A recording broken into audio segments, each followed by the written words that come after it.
परसों बताया था शादी एक ऐसा लड्डू होता है जो खाए सो पछताए और न खाए सो पछताए। जिनको ब्याह हो जाए वो कुन्ना में बैठ कर रोते, जब सोचे भैया ब्याह नहीं है भाव तो वही सही है।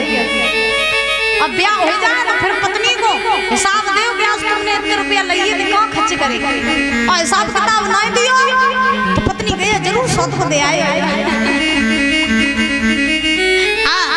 और जब तक शादी ना होवे तब तक चाहे जब तक कमाओ चाहे जब तक गवाओ कोई टेंशन नहीं। आजाद पंछी बने आकाश में चेकों घूमो, शादी हो जाए तो फिर महाराज खूटा तो बंद हो जाए तो फिर जितना पत्नी चलाए उतने ही चलो। 10 रुपया अगर कमाए के ले आए अगर गाँव में तो 5 रुपया अगर मम्मी को दे दे तो भीतर से श्री देवी तुरंत बोली सब अम्मा को दे दे, सब अम्मा को दे दे हमें कजू ना दे। हाँ तो जो शादी करे सो पछता है और ना करे सो पछता। अब जिनको हो जात ब्याह उन्हें पूछोगे उनमें का भीतर, जिनको नहीं हो सब दोस्तों को ब्याह हो प्रभु को धमाओ हो बोली भाई के प्यारी लाल की। तो कंस सोच रहा है कि शादी हो जाए और अच्छा रहेगा। धीरे धीरे समय बीता है। एक मगध देश था, मगध देश के एक राजा थे जिनका नाम था जरासंध। परीक्षा जी जरासंध के घर में 2 लड़कियां थीं जिनका नाम था अस्ति और प्राप्ति। तो दोनों विवाह की योग्य थी। जरासंध ने सोचा कि हमारी दोनों बेटियां विवाह की होंगी तो सुंदर से सुंदर लड़का देख करके बेटियों की शादी कर दे।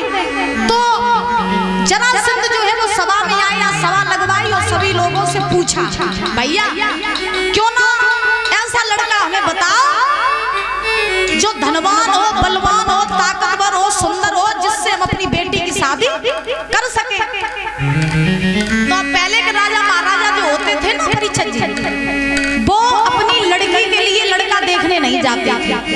बड़े ध्यान से सुनना, पहले के राजा महाराजा लड़की के लिए लड़का नहीं देखने जाते थे। जैसे अपन लोग पंचायत लगाते हैं ना, पंचायत लोगों को इकट्ठा करते हैं, वैसे ही लोगों को इकट्ठा किया जाता था और सबसे पूछा जाता था कि बेटी विवाह की योग्य है तो कोई लड़का बताओ। और जो कोई अच्छा लड़का बता देता था नाई पंडित जाते थे और लगन पत्र का चढ़ा के घर आ जाते थे।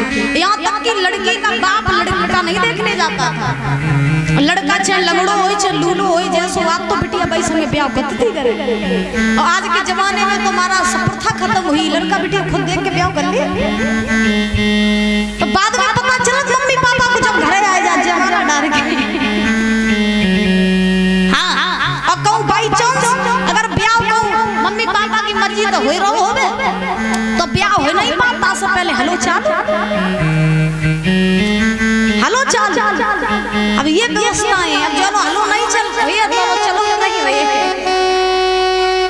तो आज सवाल लगवाई, सभी लोगों से पूछा कि बताओ हमें अपनी बेटी की शादी करनी है, कोई लड़का हो तो बताओ।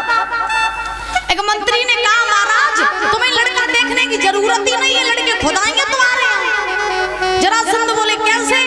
मंत्री बोला कि तुम्हारे घर में जो कवलिया पीड़ होती है उस हाथी में 10,000 हाथियों का बल है। तो तुम ऐसा करो कि हर राजा के पास पत्र लिख करके पहुंचाओ और पत्र में लिखो कि जो कोई भी वीर योद्धा बलधारी कवलिया पीड़ हाथी को हराएगा उसी के साथ अस्ति प्राप्ति का विवाह किया जाएगा। जरासंध को बात अच्छी लगी तो जरासंध ने पत्र लिखा और हर राजा के पास पत्र पहुंचा दिया। एक पत्र कंस के पास आया। कंस ने देरी नहीं की, दूल्हा बना, बारात तैयार की, मगध देश में आया, सभा बीच में बैठ गया। कंस कवलिया पीड़ हाथी खड़ा कर दिया। एक एक वीर योद्धा बलधारी जाने लगे, कवलिया पीड़ हाथी से लड़ने लगे।